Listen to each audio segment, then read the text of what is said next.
Was the haps. Right on, Daddy. Let's spin some grooves.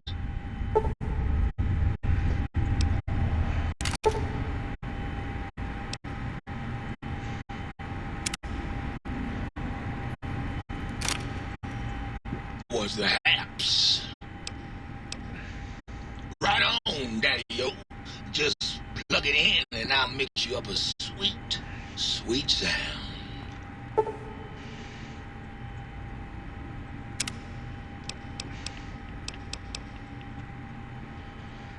Right on, Daddy.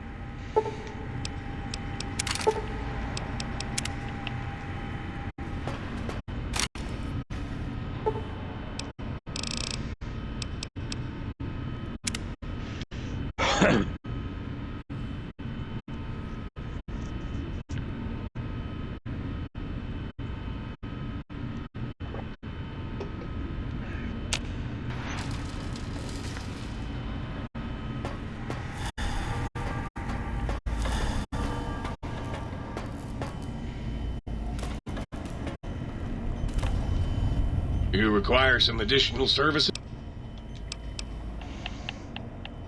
Well,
the lobotomite returns. Our lobotomite. Has Dr. Mobius been denominated into scrap metal and voice module parts, as we hoped?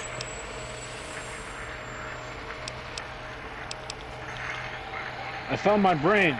Now you and I are going to settle things. I recommend watching your tone with me, lobotomite. Now, your brain. Hand it over, or we'll extract it again. I'm not handing my brain over. There's some things we really need to discuss here. And what could we possibly have to speak about? You have the brain, we have the technology. All you must do is surrender. With it, we can finally leave this place. I cannot tell you how boring this place gets, chopping up the landscape and everything in it. And we have so many questions to ask your brain first. About this Mojave place. A fertile testing ground for our experiments.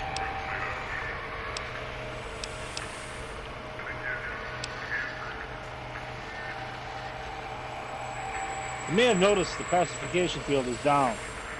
Guess what happens now? A fight?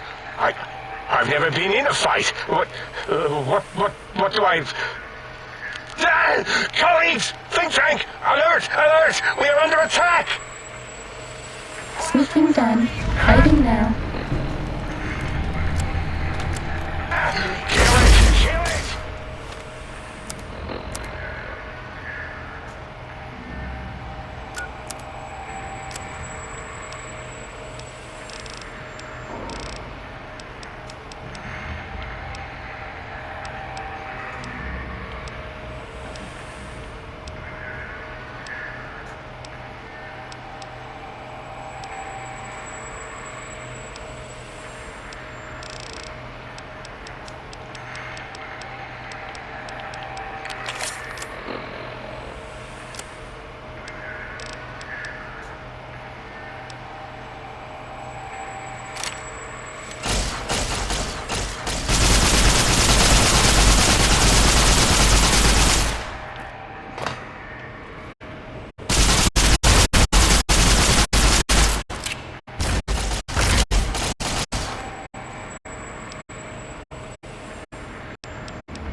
bug guy is dealt with.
As it had been in the years before the Great War, Big Mountain, the Big Empty, became home to one of the brightest minds of the 23rd century.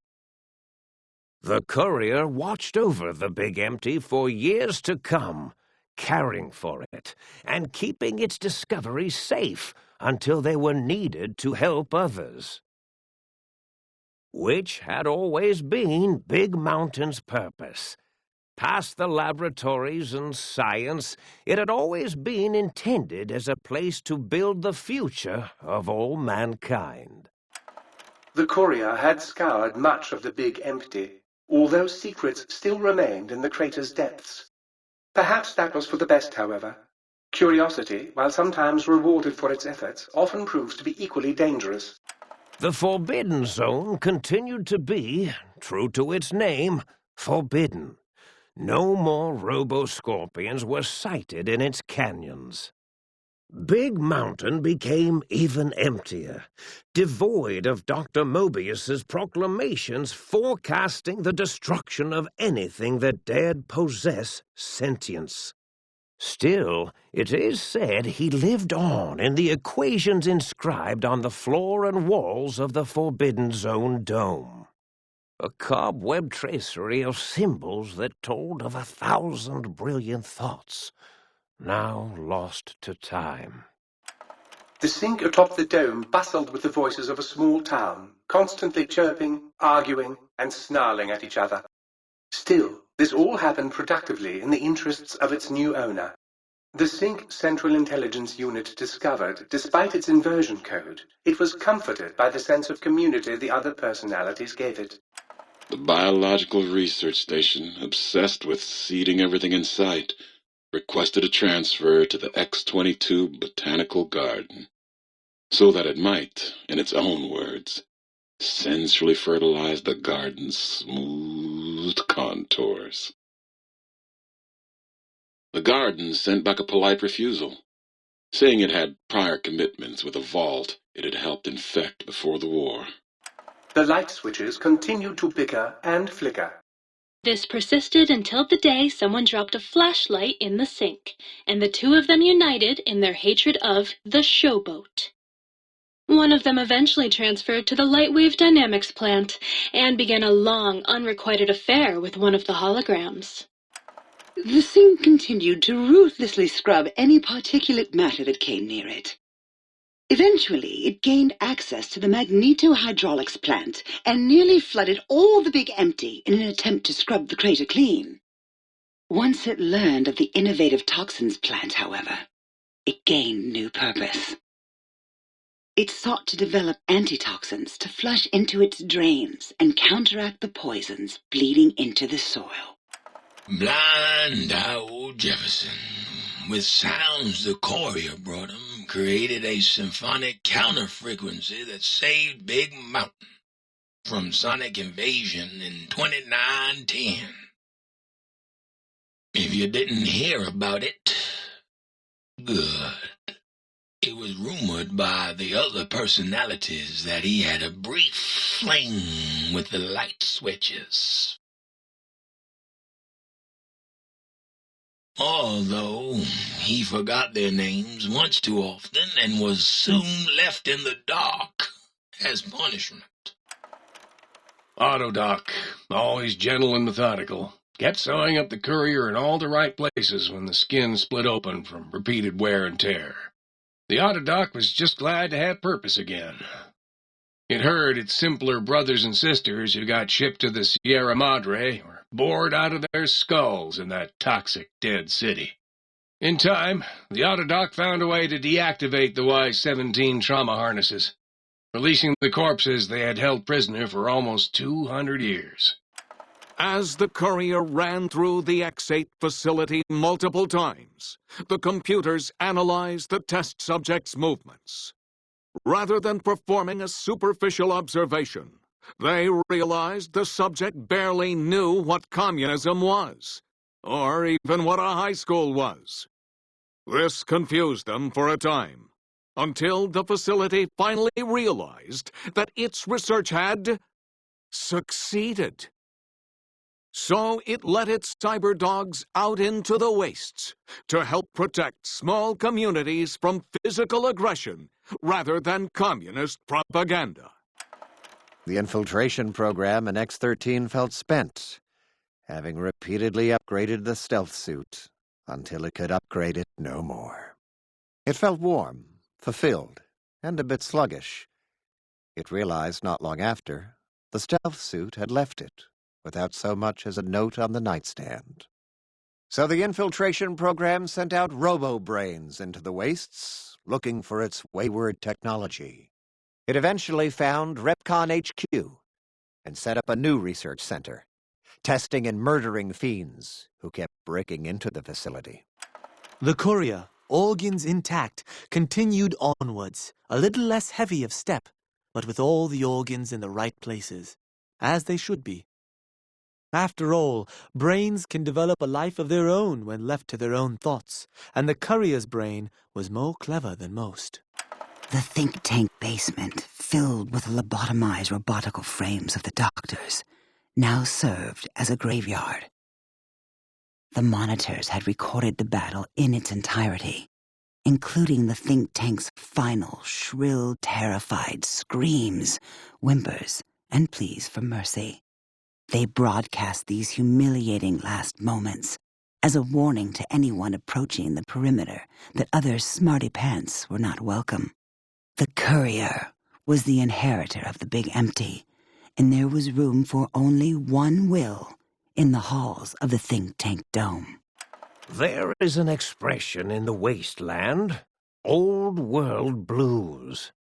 It refers to those so obsessed with the past they can't see the present, much less the future, for what it is.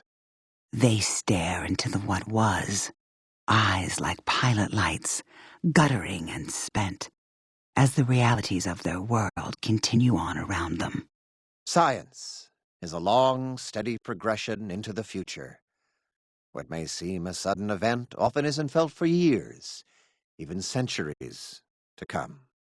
In the times following the Second Battle of Hoover Dam, however, Old World Blues took on a new meaning. Where once it was viewed as a form of sadness, nostalgia, It became an expression describing the potential for the future. It can be easy to see science as evil, technology unchecked as the source of all ills, all misfortunes. With the courier at the helm, science became a beacon for the future. There was old world blues, and new world hope. And hope ruled the day at Big Mountain. We could say more, but the stories in the Big Empty speak for themselves. Now armed with the transportal Ponder, the courier could return to the dome at any time and crack open the secrets of the Big Empty one by one. The Sink sat vigilant, waiting for its master to return, shoes covered in Mojave dust. Only one road yet remained, and it was one the courier had to walk alone.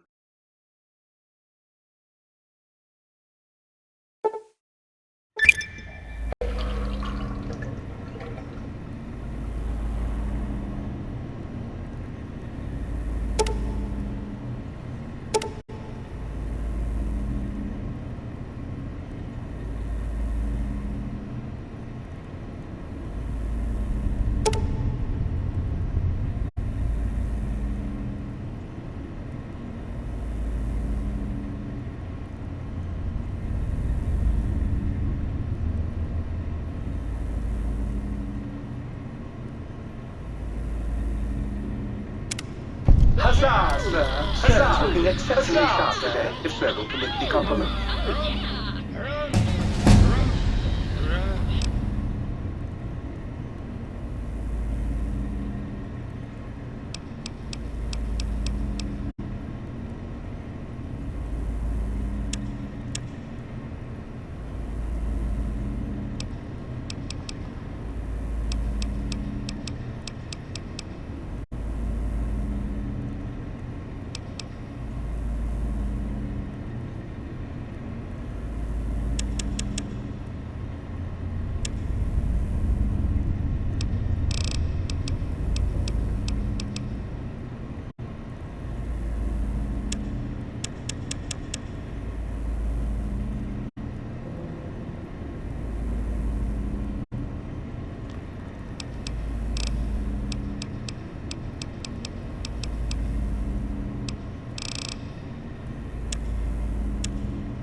I understand you're to be congratulated on the recovery of your missing organs. Bravo. As much as I'd love to, I'm afraid not. The data from that study has gone missing. You'll have to find a backup if you want to use the smart lights.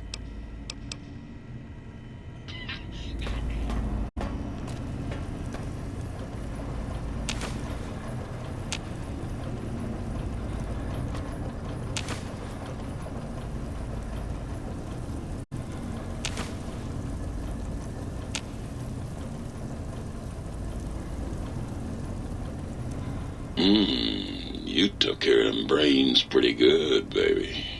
Nice.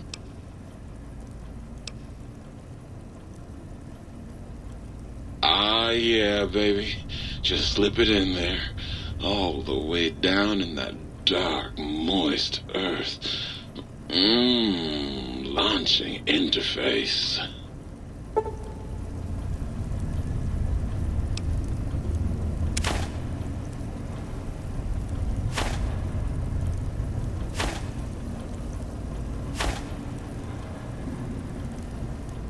Always nice to see.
Might I be safe in the assumption that matters with the think tank had been satisfactorily concluded vis-à-vis your residence in this domicile?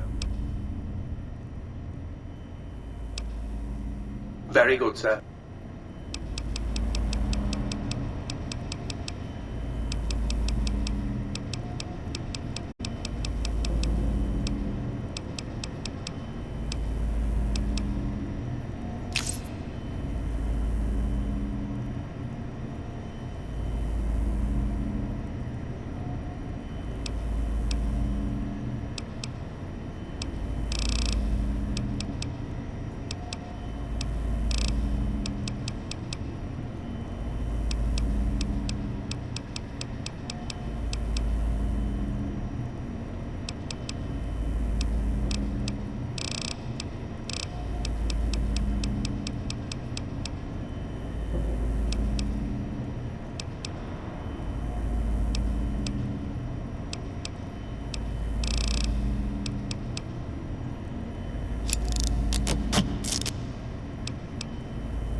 Okay, I'll go away.